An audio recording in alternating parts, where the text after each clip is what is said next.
नमस्कार, बहुत स्वागत है आप सभी का एशियन न्यूज में। मेरा नाम है सिद्धांत त्रिपाठी। भारत और पाकिस्तान के बीच ऑपरेशन सिंदूर तो आपको याद होगा, जब भारतीय रणबांकुरों ने पाकिस्तानी रडारों को न सिर्फ अंधा बनाया बल्कि आतंकवादियों के ठिकानों पर चुन चुनकर सटीक प्रहार भी किया। दुनिया के युद्ध इतिहास में शायद यही पहली घटना है जब बिना निर्दोष जनता को नुकसान पहुंचाए भारतीय हवाबाजों ने एकदम नपा तुला हमला किया और दुनिया के हथियार बाजार में तहलका मचा दिया।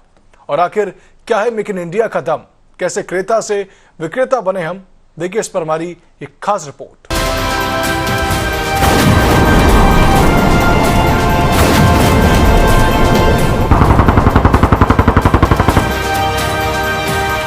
आसमान में ये गर्जना, जमीन पर ये जांबाजी,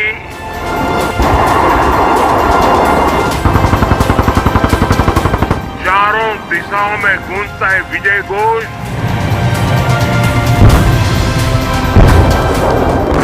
ये नए भारत का आह्वान है।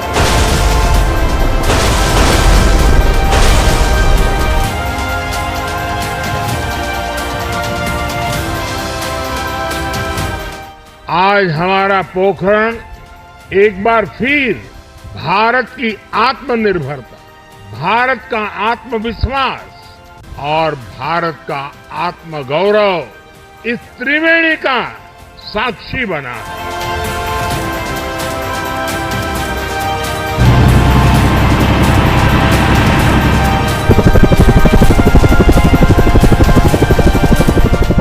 भारत शक्ति का ये उत्सव शौर्य की भूमि राजस्थान में हो रहा है, लेकिन इसकी गूंज सिर्फ भारत में ही नहीं, पूरी दुनिया में सुनाई दे रही है।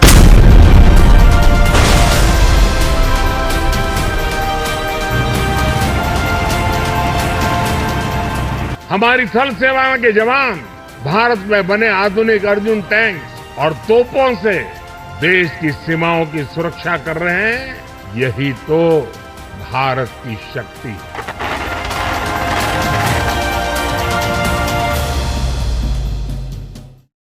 भारतीय हथियारों का बढ़ता बाजार, दुनिया भी खरीदने को बैठी तैयार। 100 देश खड़े हैं लगाकर कतार, जिनसे भारत करेगा हथियारों का व्यापार। मेक इन इंडिया ने पकड़ी है रफ्तार, 38,525 करोड़ का किया निर्यात। पाक पर घात प्रहार कर मचाई तबाही, भारत का दुनिया में बड़ा है विश्वास। रूस और यूक्रेन के बीच की जंग हो या फिर ईरान और इजराइल के बीच हुआ भीषण युद्ध, इनमें एक बात कॉमन है, आधुनिक युग की इन जंगों में ड्रोन का जमकर इस्तेमाल किया गया है। ईरान ने तो अपने आत्मघाती कामकाजी ड्रोन से पूरे मिडिल ईस्ट में तहलका मचा रखा है। तेहरान ने इजराइल के अलावा सऊदी अरब, कुवैत और बहरीन जैसे देशों पर भी ड्रोन हमले किए हैं। इन देशों में अमेरिका के सैन्य ठिकानों को भारी नुकसान पहुंचाया गया है। सोशल मीडिया पर ऐसे कई वीडियो सामने आए हैं जिसमें ईरान के ड्रोन बेधड़क मिडिल ईस्ट के इन देशों में घुसकर धमाका करते नजर आए। ऑपरेशन सिंदूर के बाद भारत ने ड्रोन की खरीद पर फोकस करना शुरू कर दिया है। वहीं इन दो जंगों में ड्रोन की डिमांड ने इसकी जरूरत के बारे में सब कुछ स्पष्ट कर दिया है। आखिर भारत को ड्रोन की इतनी ज्यादा जरूरत क्यों है? यहां सूरत में आपके बीच आने से पहले मैं हजीरा गया था। अभी हर्ष भाई जिसका वर्णन कर रहे थे, आत्मनिर्भर भारत का क्या मतलब होता है, ये हजीरा जाने पर भी साफ दिखता है। हजीरा आज केवल एक औद्योगिक क्षेत्र नहीं है, एक ऐसा इकोसिस्टम बन चुका है जहां एनर्जी है, स्टील है, डिफेंस प्रोडक्शन है, पोर्ट है और ग्लोबल ट्रेड का इकोसिस्टम है। हजीरा देश के एक बड़े मैरीटाइम इंडस्ट्रियल हब के रूप में विकसित हो रहा है, आत्मनिर्भर भारत के एक बड़े सेंटर के रूप में उभर रहा है। लेकिन साथियों, आज देश में कुछ निराशावादी लोग हैं जो आत्मनिर्भर भारत अभियान का मजाक उड़ाते रहते हैं। देश के इस संकल्प को वो लगातार नीचा ही दिखाते हैं। ये वो लोग हैं जिन्होंने हमेशा भारत को दूसरे देशों पर निर्भर रखा, वो लोग ये भूल जाते हैं कि दूसरों पर निर्भर देश विकास की वो ऊंचाई कभी प्राप्त नहीं कर सकता जिसका वो हकदार है। दुनिया की स्थिति हमेशा बदलती रही है। अभी जरूरत इस बात की है कि हम हो रहे इन बदलावों के अनुसार खुद को ढालें और हमेशा अपने राष्ट्रीय हित को ध्यान में रखें। $2 बिलियन के ड्रोन ऑर्डर पर उन्होंने कहा कि ड्रोन सिर्फ क्वाडकॉप्टर नहीं होते, बल्कि हाल के समय में हुई सभी लड़ाइयों में हर तरह के बिना पायलट वाले हवाई वाहनों की अहम भूमिका रही है। भारत इस साल घरेलू निर्माताओं को $2 अरब से ज्यादा के सैन्य ड्रोन के ऑर्डर देने की तैयारी कर रहा है। ये सैन्य आधुनिकीकरण में तेजी लाने और परिचालन तत्परता को मजबूत करने के उद्देश्य से देश में मानव रहित हवाई प्रणालियों की अब तक की सबसे बड़ी खरीद होगी। ये काम बेहद तेजी के साथ किया जा रहा है। उम्मीद है कि अगले 2 साल के अंदर इसे पूरा कर लिया जाएगा। सरकार जो खरीद करने वाली है वो 20,000 करोड़ रुपए से ज्यादा की हो सकती है। इसे जल्द ही अंजाम तक पहुंचाया जाएगा। खास बात यह है कि भारत सरकार ये कदम ऐसे समय में उठा रही है जब दुनिया भर में सेनाएं जंग में ड्रोन का इस्तेमाल करने लगी हैं।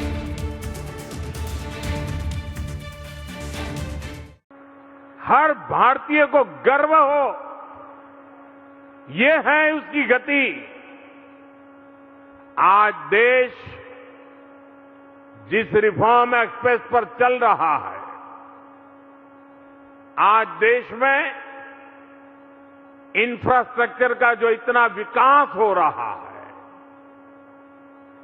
गरीब कल्याण को लेकर इतने बड़े स्तर पर जो काम चल रहा है, इन सारे प्रयासों का परिणाम है कि आज देश बड़ी इकोनॉमी में सबसे तेज गति से आगे बढ़ रहा है। और हम सब जानते हैं दुनिया संकटों में घिरी हुई है। सारी दुनिया की अर्थव्यवस्था सवाल ये निशानों के नीचे दबी पड़ी है। वैश्विक संकट के इस बुरे से बुरे दौर में भी 140 करोड़ देशवासियों के सामूहिक प्रयासों से भारत खुद को संभाल तो पा ही रहा है, लेकिन साथ साथ सबसे आगे रहने में भी उसके प्रयास सफल होते जा रहे हैं। मैं देशवासियों को आर्थिक क्षेत्र की इस नई ऊंचाई को प्राप्त करने के लिए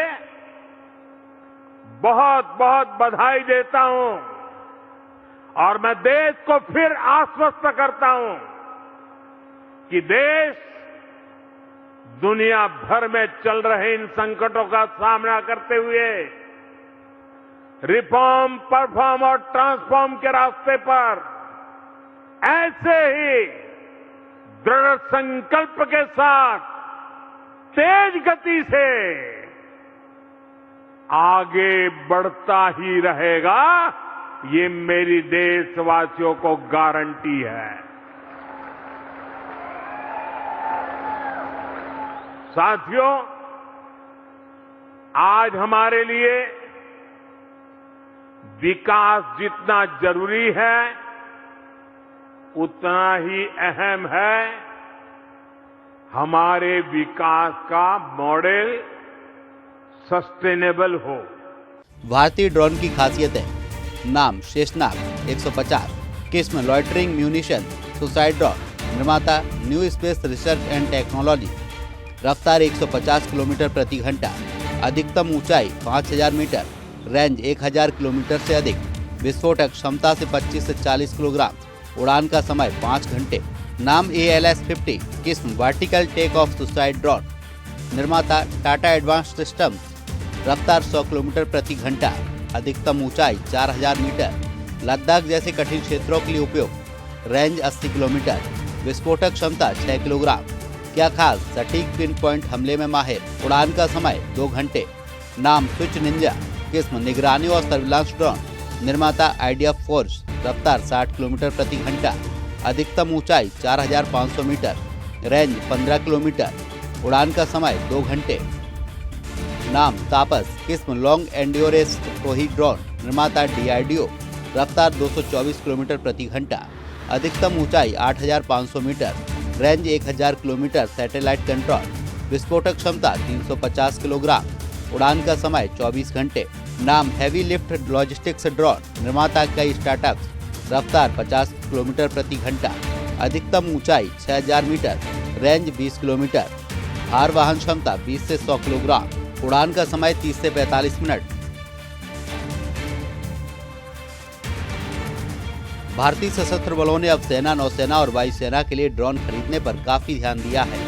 ड्रोन के प्रोडक्शन और मैन्युफैक्चरिंग की बात है तो हमारी घरेलू कंपनियां और MSMES ने इसमें बड़ी भूमिका निभाई है, जिससे हमारे लिए बड़ी संख्या में ड्रोन बनाना मुमकिन हो पाया है।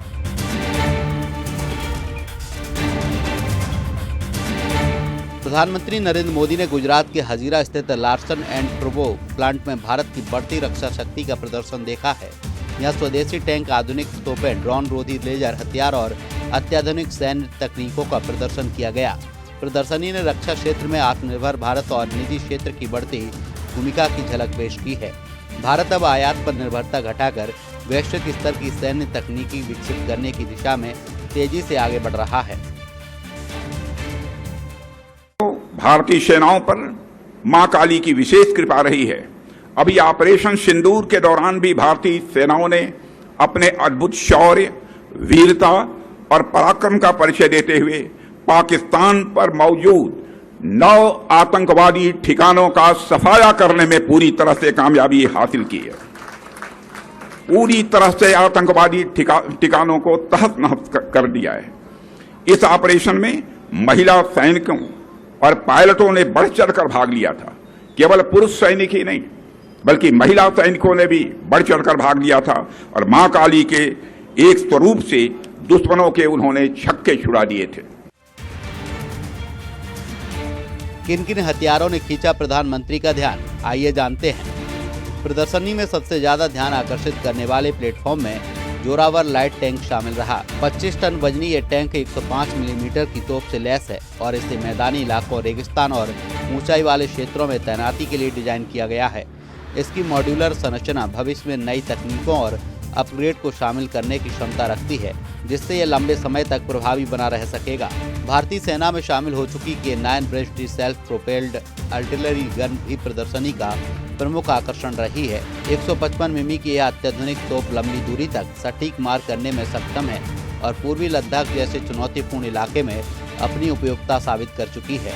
इसकी शूट एंड स्कूट क्षमता इसे फायरिंग के तुरंत बाद स्थान बदलने में सक्षम बनाती है, जिससे युद्ध क्षेत्र में इसकी सुरक्षा बढ़ जाती है।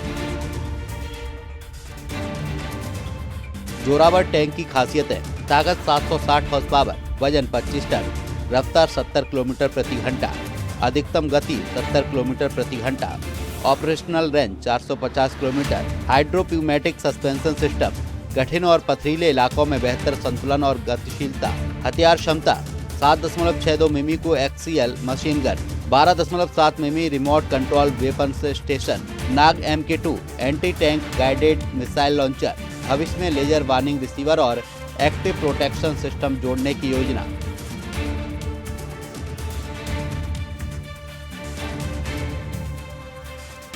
यह है L&T का ट्राइजन 150 मिमी टोप्ड आर्टिलरी गन सिस्टम, जो एक लंबी दूरी तक मार कर सकने वाली अत्याधुनिक तोप है। बेहद कम समय में ये दुश्मन के ठिकानों पर कहर बरपा सकती है। इसके बाद नंबर आता है उन्नत L70 गन आधारित क्लोज इन वेपन सिस्टम का। उन्नत फायर कंट्रोल सिस्टम से लैस L70 अब लड़ाकू विमानों, क्रूज मिसाइलों और ड्रोन जैसे हवाई खतरों का मुकाबला करने में अधिक सक्षम हो गया है। ये प्रणाली हाल के अभियानों में ड्रोन रोधी क्षमता के कारण चर्चा में रही है। ट्राइजन 155 मिमी टोप्ड आर्टिलरी गन, नाम ट्राइजन 155 mm आर्टिलरी, निर्माता LST और KNDS, फायरिंग रेंज 30 से 42 किलोमीटर और रॉकेट स्टेटेड गोलों से 55 किलोमीटर, क्षमता 155 mm, 52 calibre gun, firing rate प्रति मिनट 6 राउंड दागने की क्षमता, त्वरित तैनाती केवल 1 मिनट 30 सेकंड के भीतर, स्मार्ट एम्यूनिशन, अत्याधुनिक गोलों को फायर करने की शक्ति, उन्नत L-70 एयर डिफेंस गन, निर्माता भारत इलेक्ट्रॉनिक्स लिमिटेड, मुख्य भूमिका नीचे उड़ने वाले फाइटर जेट हेलीकॉप्टर का कार, फायरिंग क्षमता प्रति मिनट 300 राउंड, प्रभावी रेंज 3.5 से 4 किलोमीटर, डिजिटल अपग्रेड, पुराने हाइड्रोलिक सिस्टम की जगह तेज electrical servo drive, smart tracking, radar और ऑटो ट्रैकिंग सिस्टम से लैस।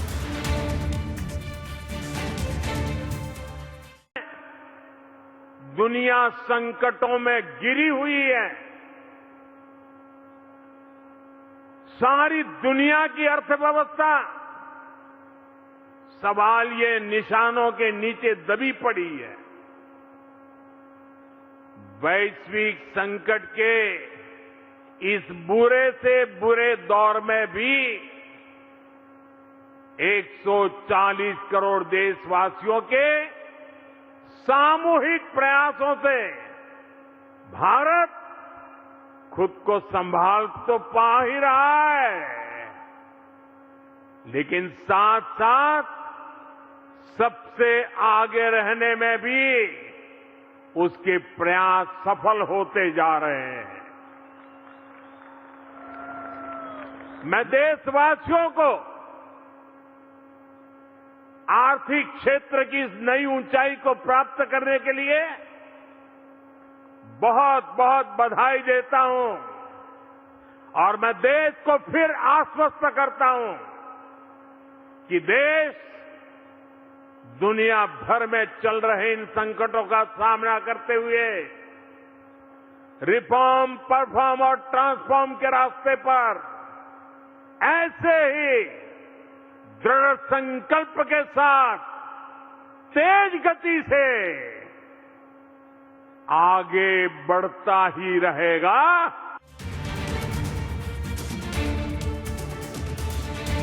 इसके बाद हम आपको भारत की वो ताकत दिखाते हैं जो हर मौसम में सक्रिय रह सकता है और उसका नाम है VVS-10 सिंधु ऑल टेरेन वाहन, जो रेगिस्तान, दलदली क्षेत्रों, नदी किनारों और ऊंचाई वाले इलाकों में संचालन करने में सक्षम है।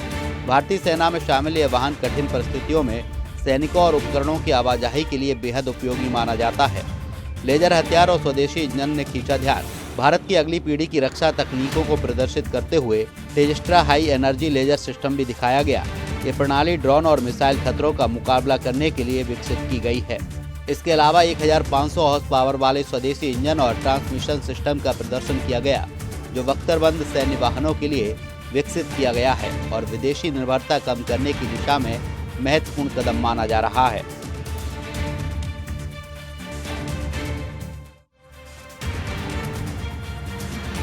भारत ने वियतनाम के साथ लगभग 6000 करोड़ की ब्रह्मोस सुपरसोनिक क्रूज मिसाइल निर्यात का समझौता फाइनल कर लिया है। इस डील की आधिकारिक पुष्टि सिंगापुर में शंग्री-ला डायलॉग के दौरान भारतीय रक्षा सचिव द्वारा की गई। फिलीपींस 2022 के बाद वियतनाम ब्रह्मोस मिसाइल प्रणाली हासिल करने वाला दुनिया का दूसरा प्रमुख देश बन गया है। इस अनुबंध में केवल मिसाइलें ही शामिल नहीं हैं, बल्कि वियतनामी सेना के लिए व्यापक ट्रेनिंग और लॉजिस्टिक्स सपोर्ट भी प्रदान किया जाएगा। दक्षिण चीन सागर में चीन के आक्रामक रुख के बीच वियतनाम की इस डील से इंडो पैसिफिक क्षेत्र में भारत की रणनीतिक स्थिति काफी मजबूत होगी। पाकिस्तान की जहां तक बात है, तो अब उसकी एक एक इंच जमीन हमारी ब्रह्मोस की पहुंच में है। और ऑपरेशन सिंदूर में जो हुआ वह तो सिर्फ ट्रेलर था मेरे साथियों। ऑपरेशन सिंदूर में जो हुआ वह तो केवल एक ट्रेलर था, पर उस ट्रेलर ने ही पाकिस्तान को यह एहसास दिला दिया कि अगर भारत पाकिस्तान को जन्म दे सकता है तो समय आने पर वह, अब आगे मुझे बोलने की कोई जरूरत नहीं है। भारत का DRDO हथियारों के विकास पर लगातार काम कर रहा है। भारत अपने हथियारों को सेना को सौंपने या फिर किसी अन्य देश को बेचने से पहले पूरी तरह टेस्ट करता है। जब बार बार होने वाले परीक्षणों में हथियार सही पाया जाता है, तभी उसे सेना या फिर निर्यातक को भेजा जाता है। आने वाले समय में भारत का ये बाजार और भी बड़ा होगा, इसमें कोई संदेह नहीं है। Bureau report, Asian news. हमारी इस खास पेशकश फिलहाल इतना ही। आप देखते रहिए एशियन न्यूज। नमस्कार।